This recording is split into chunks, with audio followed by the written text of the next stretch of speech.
Tony Noto, episode 2 of the Crypto.news show. How are you? I am doing fantastic on this lovely blue sky morning in New York City, Everything is and in the green. everything is We're in the all green. rich. The crypto bros did it. They took over. They got it. They got what they wanted. $2.75 trillion market cap. My God, my God, my God. Everything is in the green this week. Ethereum just busted 3,000. Solana's over 200. Bitcoin dominance is, however, down. At the Interesting moment, chart. at the moment. Interesting chart, the Bitcoin dominance chart. We've seem to be down about 5%, which means that it looks like about $135 billion has flown into altcoins and all kinds of things. Ethereum seems to be on a tear. It's an interesting time. The chain wars are upon us. What do you think, Tony?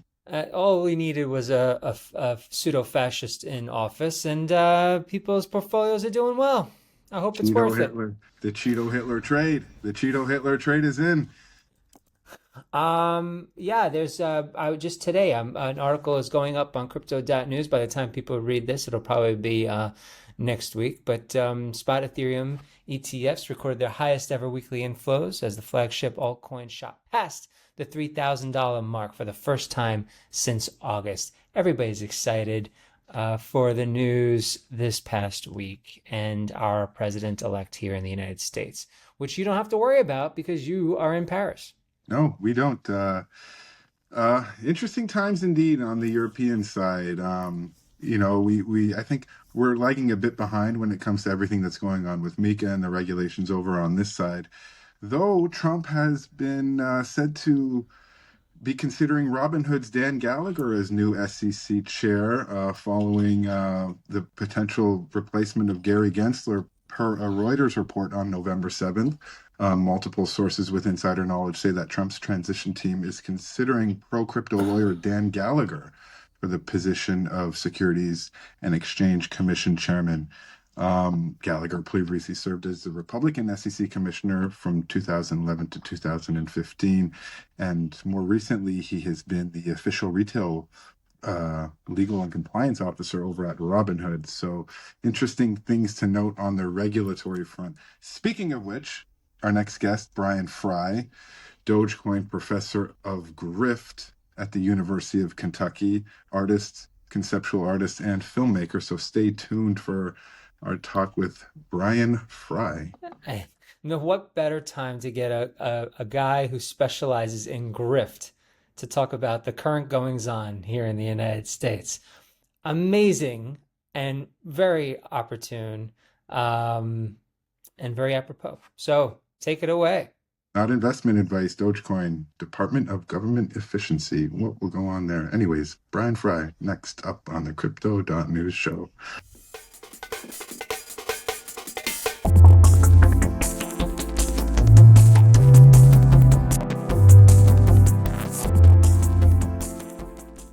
Hello, everyone, and welcome back to the Crypto.news show with myself, Dorian Batitska, editor of Crypto.news, and my co-host, Tony Noto, Tony Noto. the weekend editor. So if you are reading crypto.news on the weekend, and I hope you are, you will see my name up there. And I'm so happy to be here with Dorian for a second time, our second episode, and we have an amazing guest.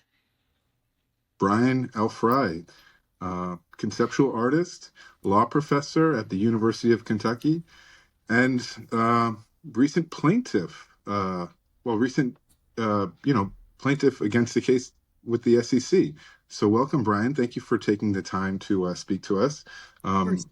It's Friday, November 8th. We're three days out of the latest election in the U.S., and Donald Trump is now president-elect. And it's really timely that we're talking to you now because of a lot of the changes that we've been seeing online with respect to speculation of Gensler being ousted as the SEC chairman when Trump takes over. And a lot of these different issues regarding Ripple and whether a new, more crypto-friendly chair will take hold at the SEC. So thank you, Brian, for taking the time and to really enlighten us as to what we can expect after the inauguration on January 20th. Um, Yes. yeah. There was a conversation that I had with a fellow I work with who I guess is unsure of his age. I believe it hovers around 70. We were talking about the old days and how he looked at that time, and he made comparisons of how Nixon would handle protesters and how he showed up with perhaps maybe just two Secret Service guys to talk to protesters in Washington, D.C. And he engaged people who disagreed with him. He was cordial to people who disagreed with him. And I was wondering, what you how do you what was your feeling this week? When people listen to this podcast, it'll probably be next week. But looking back on the past couple of days, that what we're getting into is a story that maybe can be told again, where it's going to be so well documented. What's that going to look like held up against what Nixon was like? If you would have maybe perhaps like a sequel, like an hour Trump Well, version of this. I'd make two observations. So one for me is I think one really deep difference between a president like Nixon and a president like Trump is that Nixon was like deeply introspective and self-questioning. Not necessarily in a good way or a bad way, just that's the truth, right? Every time he did something, he then had to like debrief the entire event for hours at a time with Haldeman and Ehrlichman and with others. And I mean, God knows what Trump is doing, but I have a very hard time picturing Trump doing like introspection and self-criticism. That doesn't really seem like it's in his DNA. So, I mean, I do feel like that there's one really deep difference there between the two presidents. But you also ask a really interesting question about documentation. And I actually think that one of the ironies of the Nixon presidency is that it was the most documented presidency of all time. And ironically, may actually be in some ways the most documented presidency that we could ever have. Because the thing that people don't forget or don't realize about Nixon's decision to document was that they very reasonably believed at the time that all the material that they were creating was private, confidential, and the personal property of the president. And therefore, it would only get released and made public if they decided to do so. And, the only reason we have it today is because A, they didn't think twice about producing it because they didn't see the risks associated with producing that documentation. And then when everything went south, right, they had no choice but to keep all these kind of records that they created because the court told them they were obligated to, and the people who had custody of them weren't going to give them back. So the upshot is, especially with the shift from a kind of legal framework in which the president owns all the documents the president creates, to one in which they all belong to the federal government, there's a really strong institutional disincentive to create the kind of records that a president like Nixon was creating. So is there lots of media of Trump? Yeah, but it's a really different kind of media than was created by and about someone like President Nixon. Because, like, one thing to really keep in mind is, like, look, we think about like the Nixon White House tapes. It's like, oh, why was he taping other people? That's no. It's a total misunderstanding, right? The one commonality of every single Nixon tape is Nixon is participating in the conversation because he had a transponder in his pocket and the sound recording system only came on when Nixon entered the room. It was the device for recording Nixon, not for recording other people. Wow. It's Brian, fascinating. I would like to bring it back a little bit to the SEC and some of the recent decisions that have been handed down. There was the SEC versus Cumberland from October, in which they had said that there's an unregistered dealer dealing in 2 billion in crypto assets sold as securities. Where does the current regulation stand with respect to what is and what is not considered a crypto asset versus a security? And where are we not? Where are we at now? Yeah, that's actually a great question, and I wish I could provide you with a definitive answer to that question, but it's actually not possible for a number of different reasons. I mean, so the upshot of the question really is that the SEC itself decides what is and what isn't security. It does so sort of in the light of or against the backdrop of guidance provided 100 years ago almost by Congress and more than 100 years ago. And and and some degree of framing provided by the Supreme Court, but it has almost carte blanche to decide what is and isn't a security. Can you describe what regulation by enforcement is and why that term has particular resonance with respect to what the some of the latest decisions by the SEC have been doing? Right, right. So regulation by enforcement, what that essentially means is that rather than many, or maybe even most, other federal and state agencies for that matter, which do regulation of the activities that they regulate by promulgating rules that, go through a public process and are then, written down in the Code of Federal Registrations and enforced per what's written down. The SEC takes a very different, fundamentally different kind of approach. And lets the participants in the security markets that it regulates know what kind of activities it is and isn't going to regulate on the margins under its kind of governing statutes by choosing to bring or not bring enforcement actions, right? And there's a whole superstructure of additional agency activities kind of surrounding that make it possible. But the upshot is that rather than writing rules and telling people what rules are going to be enforced and then bringing actions based on those rules against market participants, for example, the SEC says you can't sell unregistered securities. Here's a kind of very general definition of what that means provided by Congress and by the Supreme Court. And on the margins, right, when it comes to the specifics, we're going to decide case by case what satisfies the criteria, and we're going to regulate and what doesn't.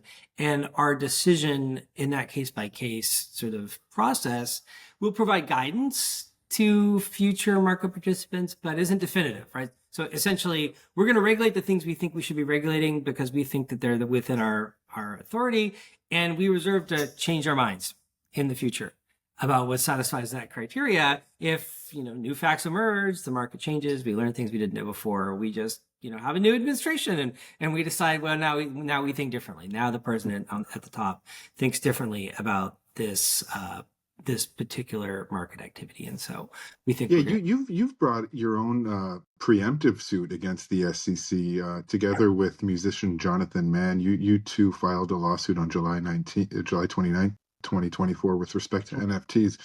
Can you tell me a little bit about that suit and where it currently stands? Absolutely. So we filed what's known as a declaratory judgment action in a federal court in Eastern District of Louisiana, New Orleans, where I live. And that's basically a mechanism where you file a lawsuit against another person, or in this case, government agency, on the ground that you have reasonable belief that if you do something, then that other party will sue you for it. So it's essentially asking the court for preemptive relief when you have a reasonable belief that a lawsuit is inevitable if you do something that you believe you're entitled to do. So Jonathan and I, the plaintiffs in this action, both have made and sold NFT projects in the past. We plan to make and sell NFT projects in the future. And based on a number of SEC enforcement actions, we have a reasonable belief that if we pursue our enforcement act, if we pursue our NFT projects that we're proposing, that the SEC will, or at least could, bring a enforcement action against us because our projects are very similar to NFT projects that others have sold and had enforcement actions brought against them by the SEC. So specifically the impacts theory and Stoner Cats cases, right, both of which involve kind of large NFT projects. The SEC brought an action against the people who created and sold each of those products, and they ultimately settled, right? So it didn't go to litigation. Like the SEC didn't take them to court. They negotiated a settlement with the SEC, but their NFT projects were pretty standard for NFT projects. And the ones that we've proposed are coincidentally extremely, extremely similar to the ones, especially the one that Stoner Cats was selling. So essentially our action is saying to the SEC, hey, we're artists. I'm a conceptual artist. Jonathan is a musician. We're in the business of selling NFTs that represent a kind of notional ownership of the works of authorship that we create and sell. I'm creating a 10K plus edition of a work of conceptual art, right? And, based on impact theory and Stoner Cats, we have every reason to believe that you, the SEC, believe that the projects that we're proposing fall within the scope of the kinds of things you think that you can and should be regulating, and we don't want to have an enforcement action brought against us. Now, add to I'm curious, how would that be different from, say, launching a one-of-one NFT? Like, would there be a different conceptualization of the law if it was sort of like more of a one-of-one rather than like, like a 10,000 edition PFP? Like, is this something that like when the SEC is looking at specifically securities in relation to NFTs, are they looking for projects where there is this sort of promise of a return and where people are promoting the NFTs, like you get access to like, some investment community that is then pumping those NFTs to then, accrue in value? How would that differ if it was just, say, a one-of-one NFT and, there was not this kind of wide wholesale, let's say, distribution of them? Yeah, so that's a great question, Brian, because the only kind of really truthful answer is who knows, right? The SEC hasn't told us, so we have no idea of knowing what the SEC thinks the answer to the question is. And at the end of the day, at least on the SEC's telling, whatever it thinks the answer to that question is ought to go. And so part of the problem is that, can you make a technical distinction between selling a one-of-one NFT where each NFT represents one artwork and a 10,000 plus edition of an NFT where each NFT represents one edition of an artwork or one iteration of a generative artwork? I mean, yes, they are different, right? But it isn't immediately clear or kind of even conceptually obvious why they're different in a material way. Because if you're selling an artwork in an edition of 10,000, right, versus selling artworks as ones of one, if you want to, you could characterize either one of those as a sale of a fractional interest, of a security interest in an artist's career, right? When artists sell artwork, what they're effectively doing is selling authentic versions of their works of authorship, characterized in the right way that looks a lot like selling a stock certificate, a kind of a share in your career. And it kind of doesn't matter the format in which you choose to do it, right? On one telling, the kind of conventional art where people sell paintings and sculptures is also a securities market, insofar as a painting or a sculpture also just represents a security interest in an artist's career. And part of the point of our lawsuit is that just can't be right. Right? I mean, the art market existed before the SEC. The SEC has never regulated the art market, the conventional art market, right? The SEC has never suggested that it could or should regulate the conventional art market. And in I mean, fact, SEC, Masterworks claim they, to hmm? yeah, Masterworks claims to have, they offer their, I'm not sure how familiar some of the people are with Masterworks, but Masterworks is essentially a platform in which artworks of Picasso and Banksy and Andy Warhol are sold Mhm. as sort of tokenized offerings, and you're Mhm. able to buy like a piece of one, but those are registered as securities, and that's kind of how that's the pitch for Masterworks. But I'm curious, Mhm.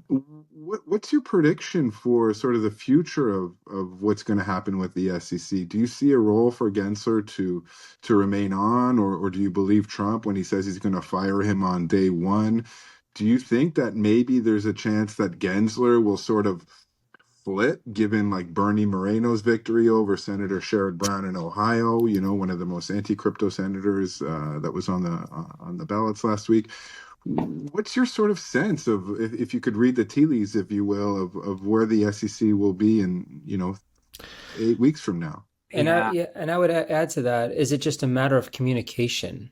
Like I've seen a lot of investors and crypto enthusiasts just complain about the lack of communication with Gensler's office, Mhm. which they sometimes, conflate with the White House. But it's really Gensler's Yeah. office. And with a new person in charge, I mean, we could look at uh, an approachable SEC, if artwork is treated as securities in that way, is it really just comes down to a matter of communication and saying like, look, we got to keep this open dialogue here because we haven't gotten it for the past, somewhat years.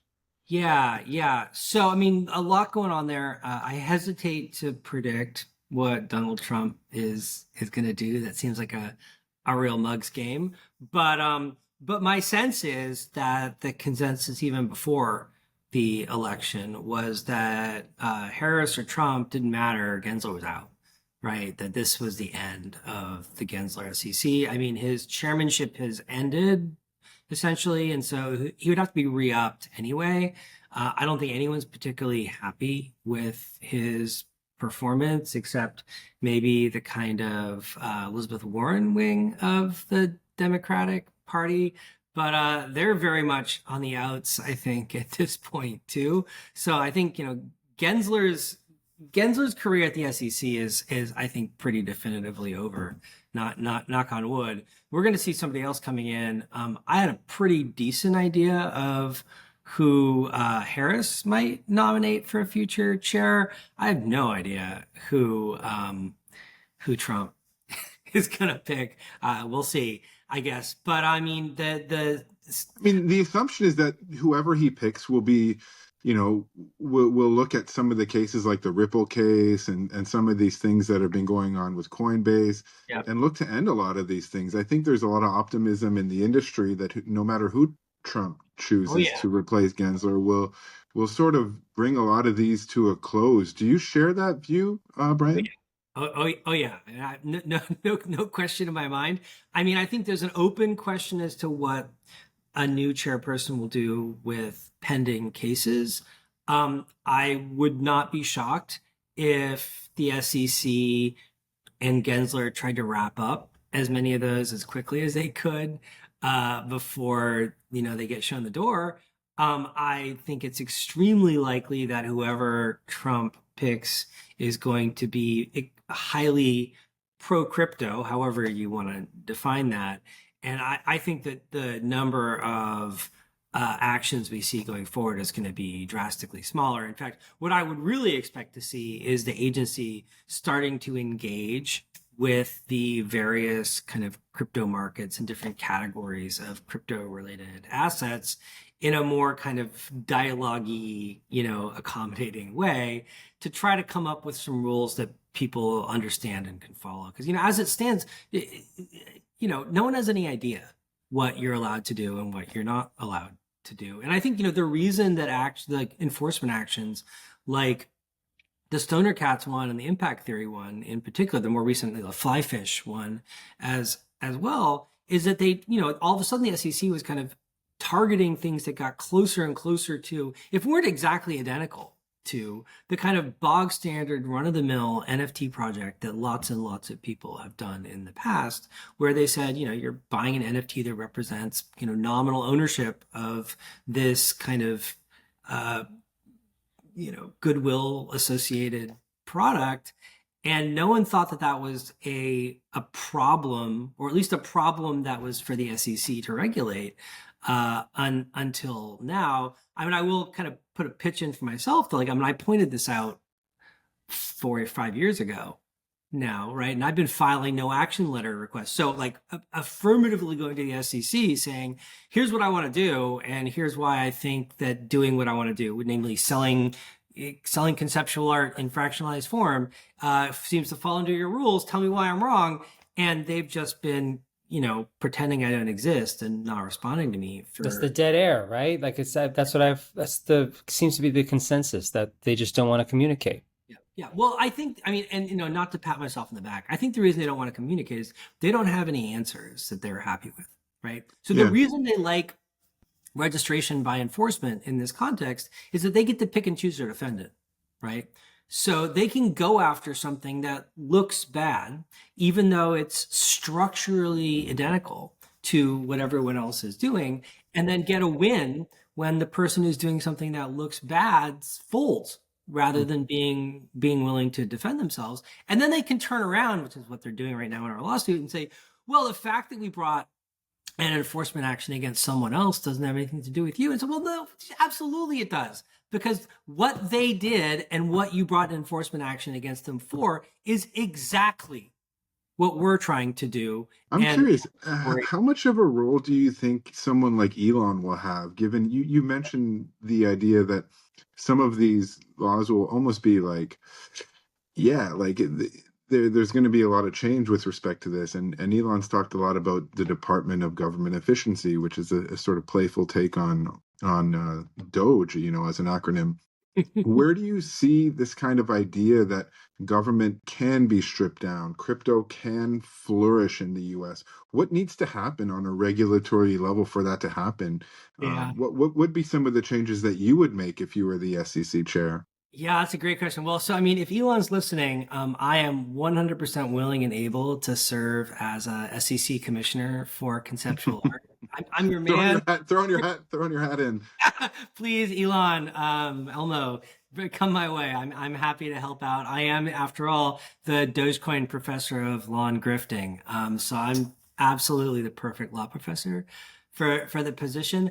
I have no idea if Elon's going to get involved in this, but wouldn't shock me. If anyone's kind of crypto interested and positive, it's him. And it seems like chances are Trump's going to pretty much give him carte blanche to do at least some of the things that he wants to do, because boy, Musk sure played a big role in. You think there's going to be a Bitcoin Federal Reserve in the US? People say, are you invested in crypto? And the answer is everyone's invested in crypto, right? Because everyone's got a 401k, and every one of those big, retirement accounts, managers is putting at least a little bit of money in crypto. At this point, hard to say. I don't think that the US government needs a crypto reserve in the kind of traditional monetary reserve sense. I don't know that there would necessarily be that much point in it, but will, I think, crypto in the future become a more and more an asset that an asset that more and more people consider part of a sensible and well-managed portfolio. Descriptively speaking, it sure looks like it, right? When it was, I was working at a law firm on Wall Street, Sullivan and Cromwell, when crypto was invented, right? And back then it was a curiosity, but it's been almost 2 decades now, right? At a certain point, even a skeptic has to say it's got an awful lot of staying power, right? Maybe it doesn't make sense in kind of conventional terms, but maybe the fact that it works anyway tells us we need to reevaluate our theories of how this stuff works. Well, speaking of that, and this is my last question because I have a 10-month-old that is going to be needing me in a few minutes, but I want to get this question in there because, like you said, you are a professor of law, and grift.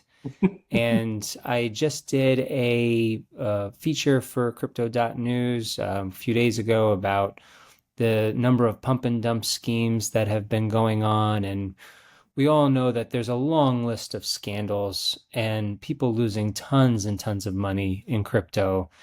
And I guess my question to you is this regulation warranted, considering the number of bad apples that have been cropping up?